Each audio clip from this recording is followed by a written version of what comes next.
Biden administration wants to build a new, more modern nuclear gravity bomb. It would be more powerful than the bombs dropped on Japan during World War II. For this bomb to be built, it would need authorization from Congress and funding. Now, neither were in the latest defense package. NewsNation's Rich Bodee learned more about how this bomb works from a former naval officer. The two weapons that were dropped on Japan at the end of World War II. One was uranium, one was plutonium. And that's what about 20 kilotons of TNT looked like at Hiroshima and Nagasaki. Now the Department of Defense wants to build a new gravity bomb almost 20 times more powerful. You can imagine what these might do in a populated area. Take New York City. An immediate impact here decimates lower Manhattan, and effects of radiation would be felt in parts of Brooklyn. The blast radius extends around 10 miles to Newark. Now, a gravity bomb is simply dropped from a bomber. Instead of drag parachutes, though, new models have tail fins for precision strikes. The DoD's announcement cited, quote, growing threats from potential adversaries, though it added there was, quote, no specific current event for the bomb's development. They are looking for a weapon that could be used to attack hardened targets or, targets that are beneath the surface. I think of a command, control, and communications center that might be built in a bunker system well below the ground. Monsignor Stuart Swetland is a U.S. Naval Academy graduate who taught military ethics and worked aboard a nuclear submarine.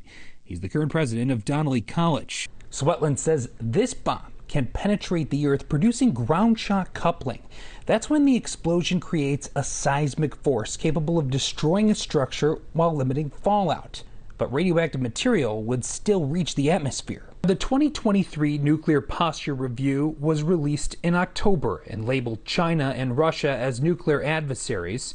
Iran and North Korea were also mentioned. The DoD's press release says the B-6113 wouldn't increase the number of nuclear weapons, but would phase out some old ones, something the Biden administration has pledged to do. When I was in the military at the end of the Cold War, depending on which numbers you look at, there was about 70,000 nuclear weapons. Depending on where you look now, between 12 and 13,000 nuclear weapons exist in the world. So that's a significant reduction. And we thank Rich Bodee for that excellent report. Joining us now to talk more about this new bomb and what it means for the U.S. is nuclear engineer and retired Navy Captain Brent Sadler. Captain Sadler, it's good to see you again. Thanks for joining us.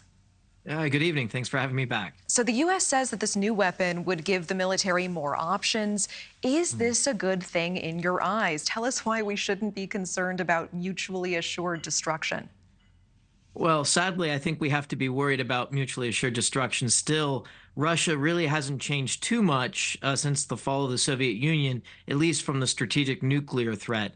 And our problems have actually multiplied with China, North Korea, and soon perhaps also Iran. So the number of targets and the number of players that we have to deter actually has multiplied fourfold. And so the problem's a lot more complex. And while this gravity bomb, which you have to be able, the key question is, how do you get it over a target? And these players that I've mentioned, China, Russia, North Korea, and Iran, all have very highly capable air defenses. So you have to be able to sneak in to drop this kind of weapon. And as your earlier commentator said, going after those deeply buried targets is probably what it's going to be designed to do. And the president needs more options. At the same time, our arsenal really hasn't been invested in, and it's coming to the end of its life. And so we need to bring new systems just to replace those that are aging out. Who concerns you the most right now when it comes to a nuclear adversary? I know you mentioned North Korea, Russia, Iran. Who are you focused on right now? Well, there's two things. I think first and foremost, it's China, because China has doubled down in its investments. It tripled the size of its nuclear arsenal, its ICBMs. These are the silos that most people think of with a hair trigger. And they're also in the process of changing their nuclear posture to a launch-on threat, which is very threatening and very unstable. It's the circumstances that we lived under in the Cold War. But it's really the other part of it is the cumulative effect. The United States has to deter all of these adversaries, and the range of targets geographically is so spread that our arsenal just can't cover all this as it was originally designed against the Soviet threat. So we're still adapting to the world that it is, not the one that we had hoped the last time we made a posture decision in 2010.